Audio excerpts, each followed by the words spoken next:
Now, baada ya kuiweka kando kick off, kwa sasa ni moja kwa moja tunaingia kwenye kipengele cha headlines. Tuzungumze kuhusiana na kila ambacho hasa kinashika hatamu kwenye mitaa mbalimbali ambayo wanasoka wapo, lakini pia kwenye vibanda umiza nje na hapo kwenye mitandao ya kijamii. Kwenye mitandao ya kijamii tokea jana bana kulikuwa kuna mambo mengi yanaendelea.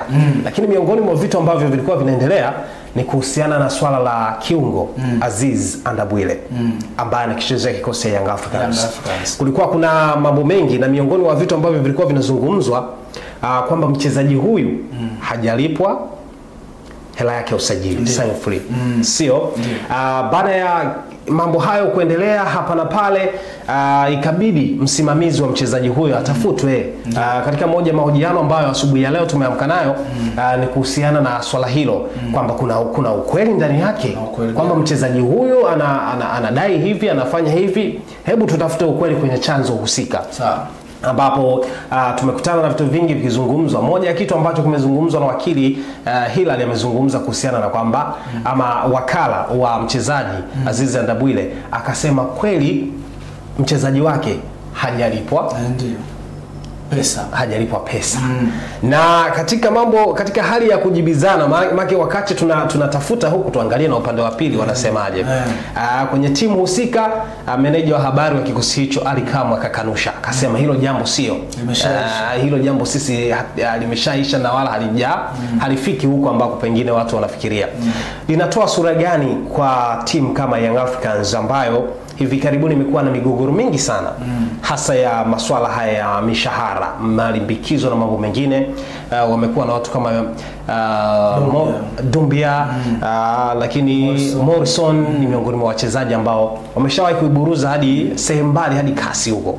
Hii inatoa picha gani hasa kwa Young Africans kuwa na migogoro ya kila siku? Nadhani ni kitu ambacho wanatakiwa waachane nacho. Wanatakiwa waachane nacho. Yanga ni taasisi kubwa sana. Ukizungumzia Yanga ni unazungumzia giant wa msimu minne katika ligi yetu ya NBC. Amechukua kombe msimu minne mfululizo, amechukua kombe la ligi kuu, lakini amechukua kombe pia la CRDB. Ana uwezo mkubwa, vyanzo vya mapato ni vingi kwa klabu ya Yanga. Kuna mwekezaji wamekaa pale, wamewekeza na wamemwaga pesa kweli kweli. Ukiangalia hata kikosi chake kimesheheni wachezaji ambao ni quality players, wametoka katika mataifa ambayo yanawakilisha vizuri katika ndani na nje ya Afrika. Kwa hiyo nadhani kwa profile kama hiyo inashusha brandi na haitakiwi pia ikuwa hivyo. Kama mdau wa soka tunatakiwa tuongee ukweli, tuwashauri. Haitakiwi hiyo hivyo kabisa, kwa sababu unapomsainisha mchezaji mkataba unatakiwa umlipe siku ambayo unamsainisha mkataba. Swala la migogoro kama hivyo kwa klabu ya Yanga limekuwa ni swala endelevu sana, na sijui kuna shida gani ambayo inaendelea inawasibu, lakini nadhani hata mlezi wake ametumia busara kubwa, kwa sababu kwa mfano ni miezi zaidi hata 3 ambayo hiyo fedha walikubaliana iishe, lakini haijaweza kuingizwa kwenye akaunti zao. Kwa hiyo kwa Yanga kitu kama hichi kinashusha brand, kinashusha hadhi ya taasisi kubwa kama ile. Nadhani wakae chini wafikirie, wanapofanya mambo yao haya ya kimkataba basi wamalizane na wachezaji ili taasisi isifiki katika mikono ya walezi. Manake inasemekana kwamba walifika mpaka TFF.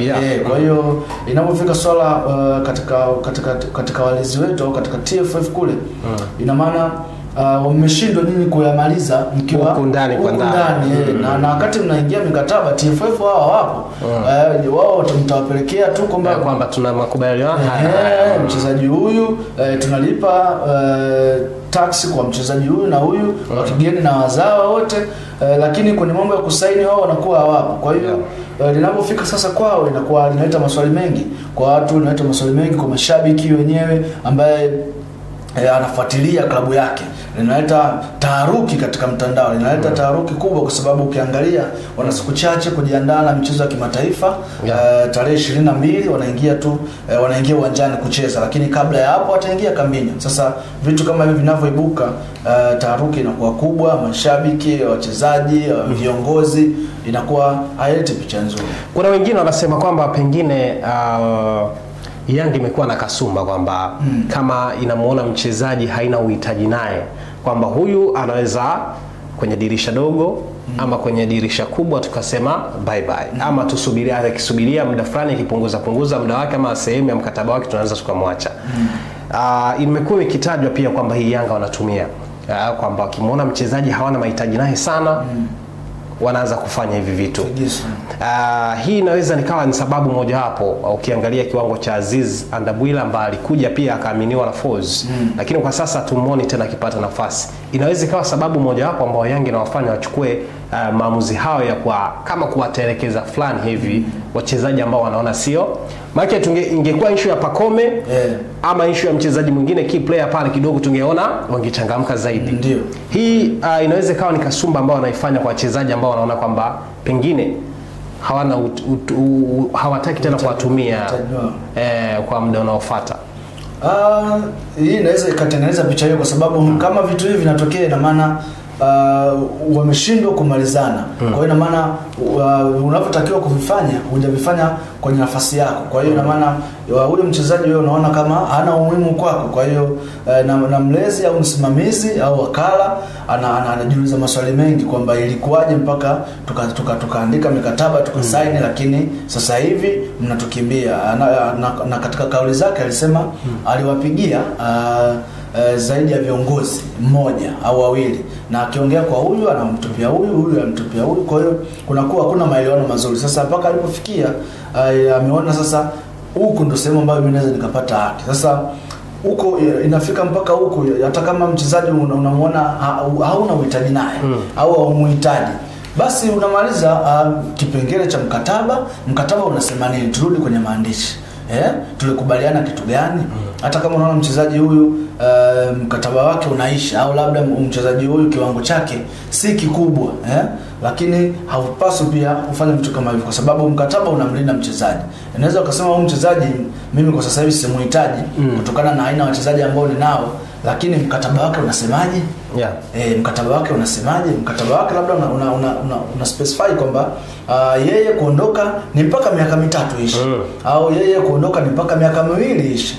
Kwa hiyo au hata mwaka mmoja kabakisha, lakini ukitaka kuvunja mkataba lazima umlipe kwa kile kipengele cha makubaliano ambao mnakubaliana. Kwa hiyo hata kama huhitaji huduma ya huyo mchezaji, basi mnapaswa pia kuishi vizuri kwa sababu mambo kama haya yanakuja kuleta migogoro baadaye. Kumekuwa na kasumba hizi hasa kwenye soka la Afrika na Tanzania. Kwa wenzetu kidogo kuna tofauti hapo.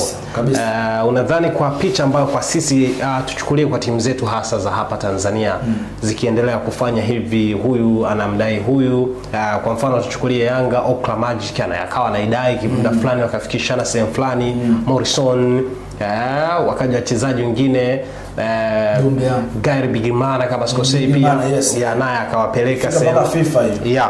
Vitu kama hivyo vinatoa taswira soka letu bado halijakomaa kiasi kwamba halijakomaa kisheria, achana na ubora wa soka la nani. Kwa sababu haya mambo unajua yako kisheria zaidi. Mnaposainishana mkataba maana yake kisheria ile makubaliano. Tuseme kwamba sisi bado hatujafikia kwenye hizo level nzuri za kusema kwamba pengine kwa sababu soka letu liko sehemu fulani na sisi kisheria tufikie sehemu fulani. Kuna utofauti hapo ama kuna kipi hasa kinatusibu kwa ujumla kwenye soka letu la Tanzania?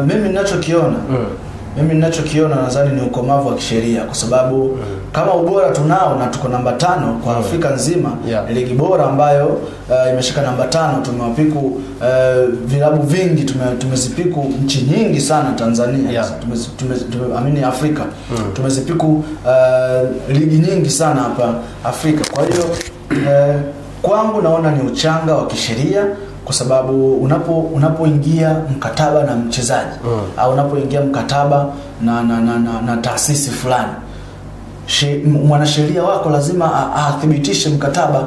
Lazima mkataba uangalie je vipengele gani, na lazima upitie, na lazima upewe mkataba wewe kama mchezaji na wakala lazima upitie uangalie mkataba huu ni rafiki ama sivyo.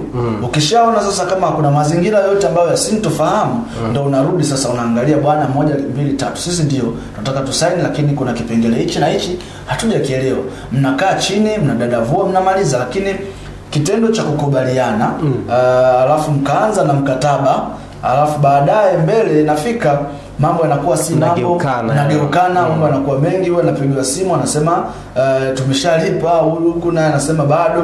Kwa hiyo tunakaa katika mstari wa sintofahamu. Hata mashabiki ambao wanafuatilia na wanaona mbona taasisi yetu kama inayumba, masuala yanakuwa mengi. Kwa hiyo nadhani tuna haja kubwa sana na hii nitoe angalizo kwa klabu zote, kwa wasimamizi, kwa mawakala kwamba wanatakiwa wapitie mikataba kabla hawajasaini na wanasheria, kwa sababu wanasheria ndio wanajua nature ya mkataba ukoje. Upitie, uangalie, na unapoona kuna marekebisho au unapoona kuna mapungufu, basi una request kwa taasisi husika ili kuweza kuepusha haya mambo ambayo yanatokea. Uchanga huu unapunguza brandi, unapunguza thamani ya ligi yetu, ya ligi, lakini brandi ya timu brandi ya timu pia inapungua. Kwa hiyo tusifike huko, kwa sababu tayari watu ni wakubwa, klabu ni kubwa, maingizo ya mapato ni mengi makubwa. Kwa hiyo sidhani kama kuna haja ya kufika huko. Yes, tulikuwa tunatazama kuhusiana na sakata la kiungo wa Young Africans Aziz Andabwile ambaye ameingia kwenye vichwa vya habari vya mitandao ya kijamii na mtaani na kwenye vijio vya penda soka, wakizungumza nini hasa kinafuata baada ya hapa, na wengine wakinyoshia kidole Yanga kwamba ni utaratibu wao wa kila siku. Basi kwa hivyo nikukumbushe tu kwamba miongoni mwa vitu ambavyo ama masakata ambayo Young Africans washawahi kukutana nayo, washakutana na Okra Magic, akawapeleka kwenye sehemu ya sheria ambayo ni TFF, akapeleka na ngazi zingine kuwashtaki kwamba anataka hela yake, lakini alikuwepo Gairi Bigrimana, watu wakina Bernard Morrison, na sasa hivi ni sakata la Andabwile. Lakini hata kama ambavyo nimekwambia ama ambavyo amezungumza hapa Damian alizungumza akakanusha swala hili. Yote 9 ila 10 nikwambie kwamba swala hili pengine nikapata suluhisho, na pengine tukaja kusikia taarifa nyingine imekaa vizuri zaidi, hasa pande hizi mbili zitakapokuwa zimemaliza ndani ama kufikia kwenye chombo husika. Tunaachana na kipengele hicho na sasa tunaingia kipengele kingine.